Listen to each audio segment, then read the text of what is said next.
네, 지금부터는 수급을 통해서 종목들의 옥석을 한번 가려보도록 하겠습니다. 수급 파이터! 김태성 팀장님과 함께하겠습니다. 팀장님 안녕하세요. 네, 안녕하세요. 네, 오늘은 좀 기분 좋게 시작할 수 있을 것 같습니다. 일단 먼저 수급 동향부터 한번 살펴보도록 할게요. 현재 외국인과 기관 모두가 코스피 시장에서는 외국인은 1,700억 원대 그리고 기관은 2,900억 원대의 매수세가 들어오고 있습니다.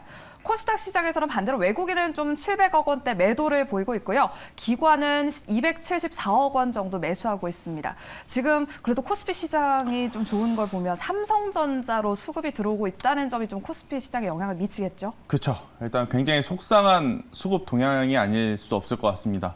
역시나 개인 투자자분들이 매도를 하고 네. 기관과 외국인들이 시장에 들어와야지만 지수들은 오르고 또 지수들이 오른 만큼 종목들이 또 오늘도 굉장히 또 좋은 모습을 보이고 있는 그러한 상황.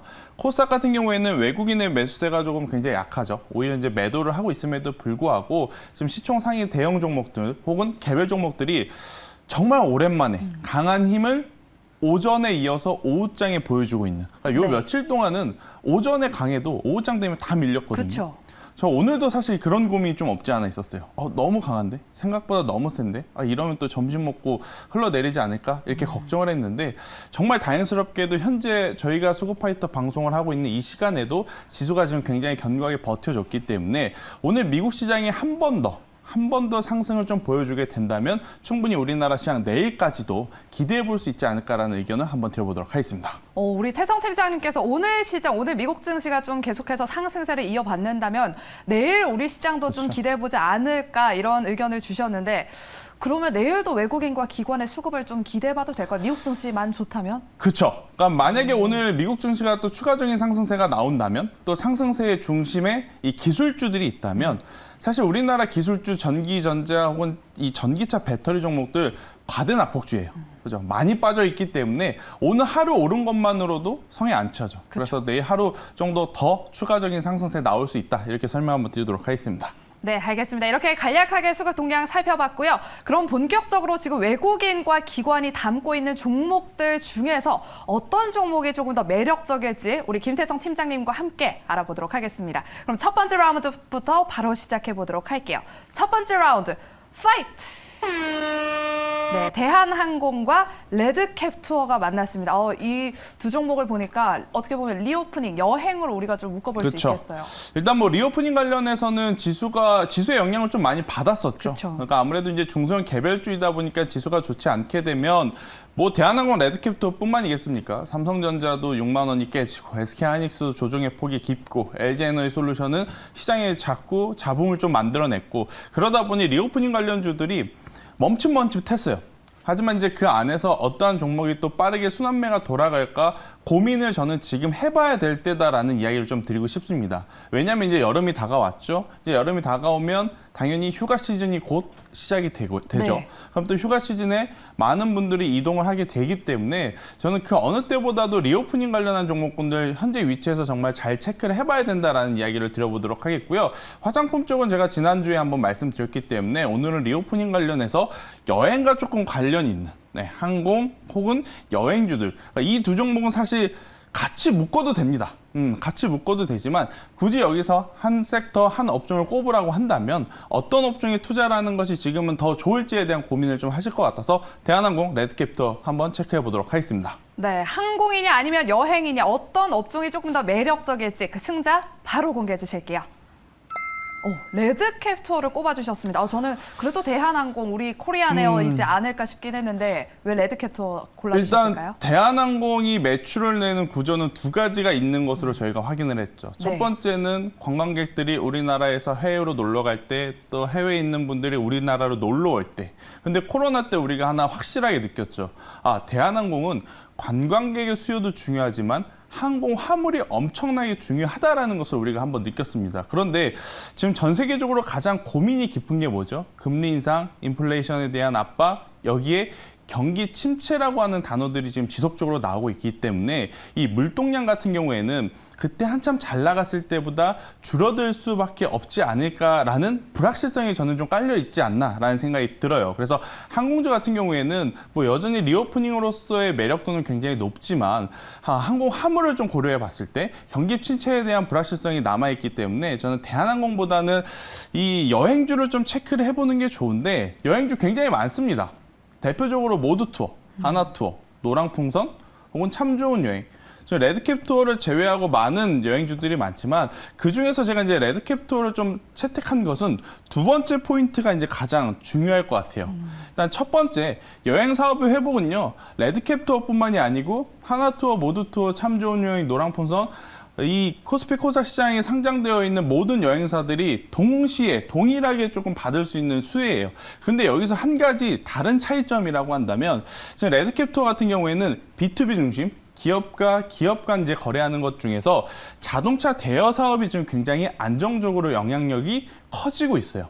그러니까 고객사를 놓고 보면 뭐 LG라든지 LX라든지 굉장히 큰 대기업 글로벌 기업사를 아무래도 이제 고객사로 두고 있다 보니까 자동차 대여 산업에서의 캐시카우 역할, 실적의 견고한 성장세 그렇기 때문에 아무래도 이제 해외여행으로에 대한 수요가 부진한다 하더라도 저는 충분히 좋은 성과를 현재 위치에서도 낼 수 있다라는 이야기를 한번 드려보도록 하겠고요. 그리고 이제 여러분들 카지노 관련하면 세 가지 기업이 생각날 거예요. 파라다이스, GKL, 강원랜드. 그런데 이 세 기업 중에 가장 빠르게 흑자 전환을 한 기업이 강원랜드입니다. 이게 무엇을 의미하냐면 강원랜드는 내수 중심의 카지노 사업을 해요. 그러니까 이 코로나19가 완화가 됐다 하더라도 아직까지는 해외여행이 예전처럼 지금 활발하게 이루어지지 못하고 있는 상황. 그럼 국내에서 여행들이 많이 이루어질 가능성이 높은데 그럼 국내에서 우리가 여행 가면 렌트한단 말이에요.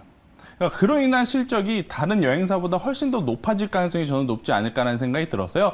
레드캡 투어 꾸준한 배당금도 굉장히 매력적이다라는 이야기를 드려보면서 현재 위치에서의 한번 공략도 우리가 고민해 볼 필요는 있지 않을까 이렇게 한번 말씀드려보도록 하겠습니다. 네, 태성 팀장님께서 정말 이 종목 참 매력적이다라는 생각이 들 정도로 설명을 잘 해주셨는데 지금 뭐 많은 여행주가 있지만 그래도 레드캡 투어는 이렇게 렌터카 사업을 하고 있어서 저도 안 그래도 뭐 제주도 여행을 알아보니까 렌터카 가격이 진짜 많이 올랐더라고요. 지금은 아마 제일 어려운 게 숙박 구하는 거. 맞아요. 두 번째, 이 차량 렌탈하는 게 아마 가장 어려울 거예요. 맞아요. 네, 그런데 그렇게 이제 이 고객들이 많다라는 것은 이 여행사들에게는 굉장히 저는 좋은 호재죠.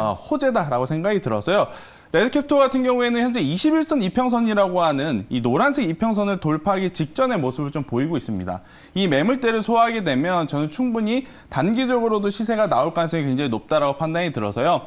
1차적으로는 이 25,000원이라는 목표가를 드리겠지만 25,000원이 돌파하게 되면 저는 30,000원까지 봐도 괜찮다라는 의견을 한번 드려보도록 하겠고요. 대신에 손절 가격은 굉장히 짧습니다. 최근에 저점이다라고 할 수 있는 15,000원이라는 가격대가 이탈이 되게 되면 그때는 리스크 차원에서의 손절매는 꼭 필요하다라는 의견 한번 드려보도록 하겠습니다. 네, 이렇게 첫 번째 라운드의 승자는 레드캡 투어였고요. 매물대 25,000원이 돌파된다면 목표가 3만 원까지 바라봐도 그렇죠. 괜찮겠다라고 의견 주셨고요. 또 손절가는 15,000원으로 제시해 주셨습니다. 그럼 두 번째 라운드로 바로 넘어가 보도록 할게요. 두 번째 라운드의 라인업은 어떻게 될지 두 번째 라운드 파이트! 네, 성광밴드와 LX 일렉트릭이 만났습니다. 뭐 에너지 관련 종목으로도 좀 묶어볼 수 있겠죠? 그렇죠. 성광밴드 하면 조선기자재, 네. LX 일렉트릭 하면 이제 전력 기반의 어떠한 플랫폼. 그런데 잘 이렇게 자세하게 들여다보면 사실 우리나라 원전 ETF에 속해 있는 두 기업 이렇게 좀 보실 수 있을 것 같아요. 그러니까 각각의 장점들이 따로 있지만 이 큰 틀에서 두 종목의 유사성을 한번 체크를 해보면 원전 ETF에 포함되어 있는 저는 두 종목이다라고 좀 한번 말씀드려보면서 성광밴드, LS 일렉트릭 최근에 추세들이 굉장히 좋거든요. 그래서 이제 많은 분들이 사실은 엄청나게 변동성을 보이거나 시장의 중심에 서 있다거나 그러한 종목은 아니지만 그래도 최근 지수 대비 견고한 모습을 보여줬기에 많은 개인 투자자분들이 좀 궁금해하실 것 같아요. 이 기업은 어떤 기업이고 이 기업은 과연 도대체 어디까지 올라갈 수 있을까? 그래서 이제 그러한 고민들을 좀 하실 것 같아서요. 성광밴드와 LS 일렉트릭 한번 이야기 드려보도록 하겠습니다.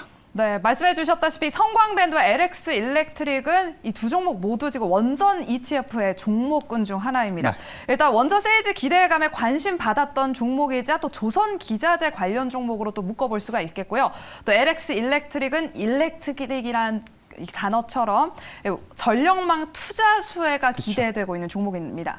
과연 이 두 종목 중에서 어떤 종목이 조금 더 매력적일지 우리 태성 팀장님께서는 어떤 종목을 픽해 주셨을지 승자 바로 공개해 주실게요. 네, 성광밴드를 꼽아 주셨어요. 이유가 뭔가요? 사실 한우물만 파는 게 굉장히 좋을 수는 있지만 지금처럼 시장의 이슈가 굉장히 지금 여러 가지가 좀 있죠. 그럴 때는 여러 가지 산업을 하는 기업이 오히려 저는 장점이 될 수 있지 않을까라는 생각이 들어요. 성광밴드 같은 경우에는 조선 기자재이면서 정유 플랜트 테마와 좀 엮여 있습니다. 그러니까 파이프와 파이프를 이어주는 이 이음관을 만드는 기업이다라고 좀 보시면 될 것 같은데 그 제품이 가장 많이 들어가는 쪽이 배 만들 때 그리고 정유 플랜트를 공사 혹은 보수할 때 이제 이렇게 보시면 될 것 같아요. 근데 이제 최근에 주가의 조정폭이 조금 가파르게 나온 것은 뭐냐면 아무래도 정유 플랜트 사업 테마와 엮여 있다 보니까 유가가 하락하면 같이 움직이는 경향이 없지 않아 있어요. 그런데 여러분들 한번 잘 고민을 해보자고요. 유가가 떨어진다 하면 갑작스럽게 조선 기자재의 수요가 줄어들까요? 그건 아니다라는 거죠. 조선 기자재의 수요는 당연히 계속 늘어날 수밖에 없습니다. 왜? 조선사들의 수주가 많기 때문에. 그래서 만약에 정유 WTI 유가 가격이 하락해서 이 성광밴드라는 주가에 가격 조정이 나타나게 되면 저는 충분히 좋은 가격에 좋은 타이밍에 매수를 할 수 있는 기회가 온 것이다 이렇게 좀 말씀을 드리고 싶어요. 그리고 이제 우리나라 시장 전체적으로 이 신재생 에너지 하면 총 3가지를 좀 말씀드릴 수 있을 것 같죠. 해상풍력, 태양광, 그리고 원전. 그런데 이 3가지 중에서 지금 가장 해외 세일즈에 열을 올리고 있는 쪽이 아무래도 원전이기 때문에 저는 원전 관련주 같은 경우에는 여러분들 포트에 하나 정도는 꼭 있어야 되지 않을까. 올해 혹은 내년까지는 저는 원전 관련주들은 현재 위치에서 꼭 포트에 포함을 해야 된다라는 생각이 들어요. 근데 이제 그 중에서 가장 중요한 포인트 하나 더 말씀을 드려보자면 실적이 좋아지고 있는 기업을 한번 추려보자 이렇게 좀 말씀드리고 싶습니다. 그래서 원전 ETF에 포함되어 있는 많은 기업들이 있는데 저는 성광밴드 같은 경우에는 원전에만 들어가는 부품을 생산을 하는 것이 아니고 조선 기자재 쪽도 지금 업황이 굉장히 좋습니다. 그래서 이 부분에서의 성과도 기대할 수 있다. 그리고 1분기 흑자 전환 이후에 당연히 조선 기자재도 지금 잘 팔릴 수 있고 그리고 원전에 대한 기대감을 가지고 있기 때문에 올해 상반기뿐만이 아니고 하반기에도 좋은 성과를 낼 수 있다는 의견 한번 드려보면서 성광밴드 현재 위치에서 우리가 공략해볼 만하다라는 의견 드려보도록 하겠습니다. 네, 이렇게 두 번째 라운드의 승자는 성광밴드를 꼽아주셨는데요. 아무래도 요즘 변동성이 큰 시장이다 보니까 한 가지 사업을 영위하는 회사보다는 좀 다양한 사업을 하는 회사에 좀 더 주목해보자라는 의견을 주셨습니다. 네. 그렇다면 실적도 기대되는 상황인데 지난 6월 30일에 한번 최고 12,300원을 찍고 또 어제는 음봉 나오면서 거래량이 터졌거든요. 이럴 때 네. 어떻게 대응해야 돼요? 일단 이 조정이 왜 나왔는지 이유를 좀 아셔야 될 것 같아요. 근데 제가 앞서 말씀드린 대로 이 성광밴드 같은 경우에는 정유 플랜트 사업과도 연관이 있기 때문에 WTI 유가가 급락을 하게 되면 같이 조금 움직이는 경향이 없지 않아 있어요. 그러니까 지금 최근의 조정은 해당 기업의 실적이라든지 어떠한 특별한 이슈가 있어서 조정을 받았다라기보단 WTI 유가의 가격이 하락하다 보니까 단기적으로 조정을 받은 것뿐 이렇게 좀 생각을 하시면 좋을 것 같고요. 그러니까 본업 자체에 대한 성과는요. 충분히 기대해 볼 만하다라는 의견을 한번 드리고 싶어요. 만약 제가 여러분들에게 오늘 이 성광밴드가 음봉을 보였다면 말씀을 안 드렸을 것 같아요. 그런데 지금 모습을 보면 아랫꼬리를 딱 달아주면서 굉장히 강하게 상승을 하려는 준비를 하고 있는 지금 상황이거든요. 이러한 캔들을 보이게 되면 다시 한번 전 고점까지도 충분히 갈 수 있는 모습들이 자주 나오기 때문에 성광밴드 현재 위치에서의 공략 저는 굉장히 매력적이다라는 생각이 들고 있고요. 여기서 이제 추가적으로 상승을 하게 된다면 당연히 13,000원대, 그러니까 박스권 상단 13,000원대의 매물이 굉장히 좀 부담이 되긴 해요. 하지만 13,000원대의 매물만 소화하게 된다면 15,000원 그 이상도 한번 노려볼 만하다라는 의견 들어보도록 하겠고요. 사실 원전 관련주는 올해에는 밀리면 손절보다는 추가 매수를 하면서 비중을 확대하는 게 저는 개인적으로 더 좋다라는 생각이 듭니다. 그래도 리스크 관리 차원에서의 손절가를 좀 말씀을 드려보면 박스권 하단인 9,000원이라는 가격대가 이탈이 되었을 땐 그때는 손절하자라는 전략 한번 드려보도록 하겠습니다. 네, 이렇게 두 번째 라운드의 승자 성광밴드는 목표가 15,000원, 그리고 손절가는 9,000원으로 제시해 주셨습니다. 가격 전략 참고해 보시고요. 그럼 이제 마지막으로 김태성 팀장님의 픽 종목을 알아보기 앞서서 지금 장 끝나기가 한 33분 정도가 남았는데 네. 오늘 오구장에서는 어떤 종목, 어떤 섹터에 좀 주목해 보면 좋을까요? 일단은 뭐 특별한 섹터를 좀 체크를 하기보다는 네. 저는 제약바이오에 지금 지속적으로 관심을 좀 가져줘야 된다라는 생각이 들어요. 수급파이터의 단골 네. 섹터잖아요, 요즘. 그러니까 반도체 IT는 사실 신규 매수 당연히 지금 하면 이득 볼 수 있어요. 왜냐하면 가격적으로 많이 내려왔기 때문에. 그런데 반도체 IT는 아마 많은 시청자분들이 이미 가지고 있는 상황이기 때문에 신규 매수라기보다는 추가 매수를 고려해야 될 맞아요. 때다라고 좀 말씀을 드리고 싶은데 사실 추가 매수하기에는 아직까지 좀 불확실성들이 너무 많다. 그러니까 오늘 수급의 개선이 이루어짐과 동시에 원달러 환율이 빠르게 하향 안정화된다. 라고 했다면 제가 아마 기술주들이 이제는 추가 매수를 해도 괜찮지 않을까라는 이야기를 드렸을 것 같아요. 그런데 수급도 사실 10점 만점의 시점을 드릴 수는 없을 것 같거든요. 근데 여기에 아직까지도 원달러 환율에 대한 불확실성이 남아있기 때문에 기술주들은 기술적 반등 이후에 추가적인 상승이 나오기까지 불확실성이 굉장히 많기에 저는 조금 더 체크를 해야 될 부분들이 많다라고 생각하는 반면에 제약바이오는 역시 변동성이 좋습니다. 개인 투자자들이 좋아할 만해요.